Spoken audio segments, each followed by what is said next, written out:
and it line it up on the former,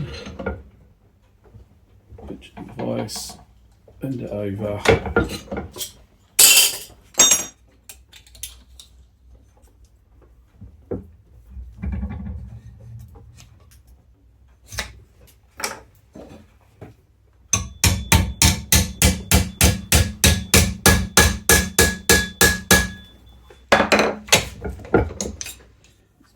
And they enable the bonnet to go all the way over and back on itself without binding. Welcome to my first on-camera widescreen showing you live action making something. So I've been challenged by the Duracell bunny that is Chris from the Back Bracket Factory to actually show some doing as well as the done.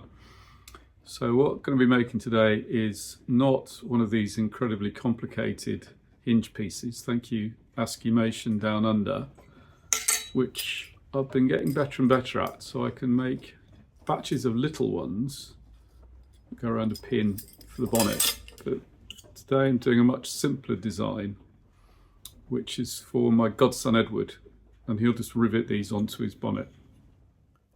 I like making tools, so I end up with a bit of a graveyard of bits and bobs, and I've used some of it to make this very basic kind of folder crusher, which is the most complicated thing here. The other tools I'm using are a bit of plate to bend things over, spacer, rod and a hammer. And I'll take you through the whole process. First thing to point out is there's been a lot of trial and error, in particular getting the lengths right. So this one I started with 30mm one side of the bend, 35. I want that shorter and longer, and kind of go again and think, well, I want an extra 5, until I ended up with a 35 one side, 30 the other. And I got one right when I tried making 3 the same, but I bent the wrong side of the line. So far, it took me kind of 3 to dial in my lengths, and then I got 1 right and 2 wrong when I tried a batch of 3. So, you know, this knowledge is hard won. I could cut the basic stock out just with snips. I'm going to use snips later. But the first lengths I'm going to use my nibbler table for. It's got a drill powered nibbler tucked underneath. And I'll put a fence on. You'll see things go a bit quicker.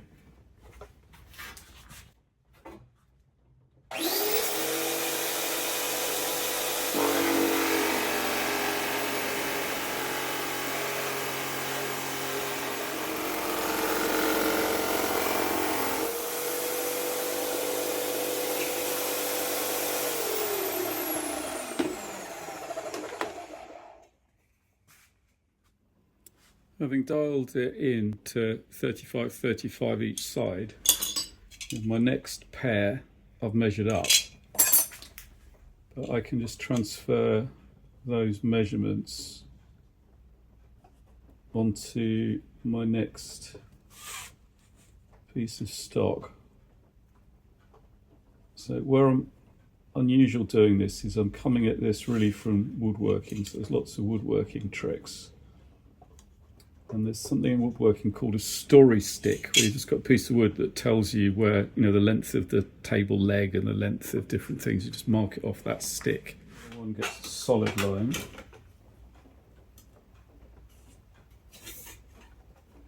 And then the ones in between will get the dotted lines.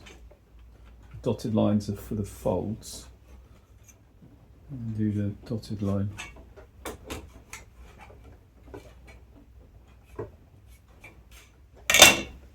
So for this batch I've got 2 here and another 1, 2, 3, 4, 5. So hopefully I'm going to get 7 out of this.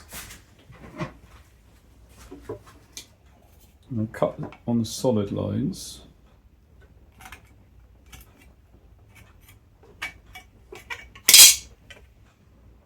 And thank you Metal Shaper Tom for recommending these Milwaukee snips. I bought some Fiskars ones, which were nothing like as good, which were an impulse buy at factory in Stoke-on-Trent. Really, I'm only using this to start the bend because it's here. So there's lots of other ways to start this bend, and I probably could just wrap it over the piece of steel, but it gives a nice consistent start to the whole process, and it doesn't hurt my fingers. I don't need to get pliers out or anything. And then in the background you can see I've actually got a shop bought folder. So I'm not very fond of that for lots of reasons. I'd rather smack things over in the vise, but it makes short work of getting 7 bends in. Something I'm going to do also is peel this paper off, which I haven't done yet. The first one, there's a stripe of shiny metal, and then I can easily pick the edge up. Subsequent ones, I've got to peel the corner, which is a bit awkward. So I don't think I'm going to be doing all of these on camera for you real time, because it's a frustrating fiddle. Yeah, got that one. Oh, there we go, only 2 more. Hang in there.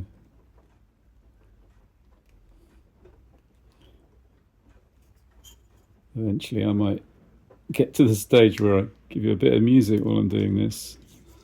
Something else I'm intending to do is buy a better microphone.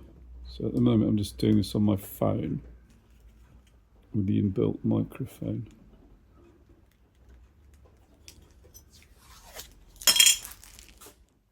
Now that little homemade folder, it doesn't fold exactly on the line because of the way the geometry works. It's not far off, but what I got wrong with these ones is the error somehow accumulates. So if you're a little bit off one side, you go a little bit one way, a little bit the other way, and you end up with a big gap. So I've got to be careful that they're all the same way round, so it's going to be consistent. So now I fold it around this block in here. The way to make things consistent is you either have a machine that forces it to be consistent, or you do a lot all at the same time. So this is the very slightly longer side, which gets just pinched. It's the first one I'm going to get in. Just gets pinched in the vise, and I just push it over the top. So that's one done. So pick one up on the long side, line it up with the top edge, just pinch it in the vise, push it around, done. Next one, long side, line it up nicely on the edge, pinch it in the vise, done. Long edge, line it up in the former, pinch the vise, bend it over.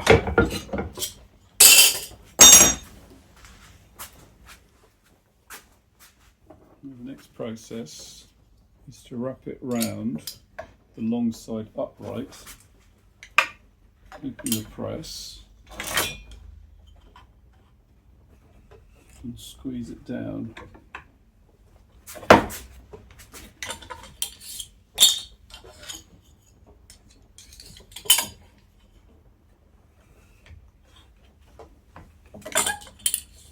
It makes a kind of P shape. Something has gone wrong. Whether it's where the line was or it should have been the other way up, don't know. There's one more stage after this.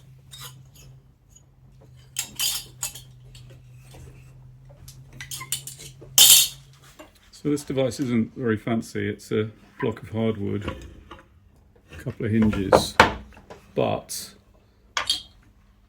that gap there has been fine-tuned, so it produces these P shapes. Maybe usable, maybe I'll start again, maybe I'll just make long ones and trim. So this last process takes the flat one and bends it up. You can see that, you know, my measurements are off for whatever it is, but I'm going to trim these all at the end. At least they're all the same. It shows how tricky it is to dial this all in and keep track. So we'll pop that on the bar.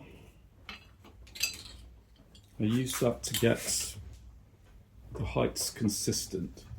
So when I take that out, that bar is always going to be the same height.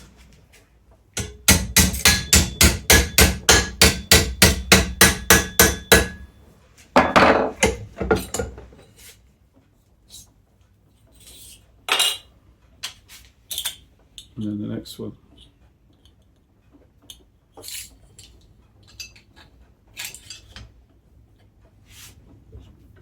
And if I press it down the same amount each time and hammer it the same each time,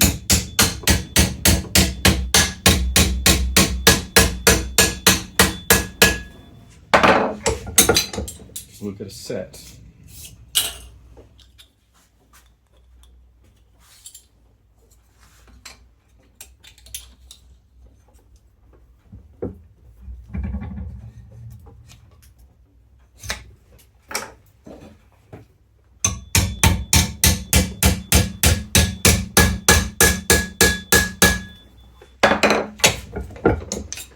It's a bit marked, but you won't mind.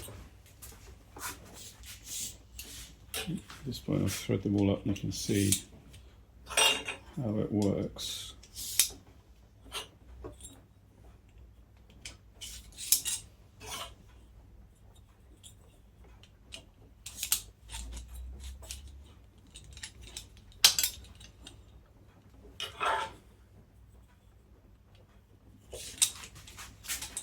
End up with left, right, left, right, left, right down a bar like that. And the raised bit is so it can fold over on top of itself. So maybe I've now got 10 that are usable, or I might come back and dial my measurements in again and work out, what I did wrong on camera. And they enable the bonnet to go all the way over and back on itself without binding, is the idea. And then these will be just riveted into each side. So that's the principle, and there's me getting something probably not good enough, so they'll probably all end up in the bin, really, but there is space to get a couple of rivets in there if we had to, but it's going to depend on how Edward wants the bonnet to look, really. I've shown you the process. Turn my heating off. Snug in here. I have a playlist of the Askimation videos and any other hinge making ones that I find. And I've also got some YouTube shorts where back last year I was experimenting with making these sorts of shapes. So hopefully that's a help to you. There are 3 Austin 7 projects on the go, and there's a lot of information about that struggle, but also different car meets I've been to. I'm trying to keep this channel to car stuff, so London Squirrel is my other channel where it's kind of London cycling and cafes and things.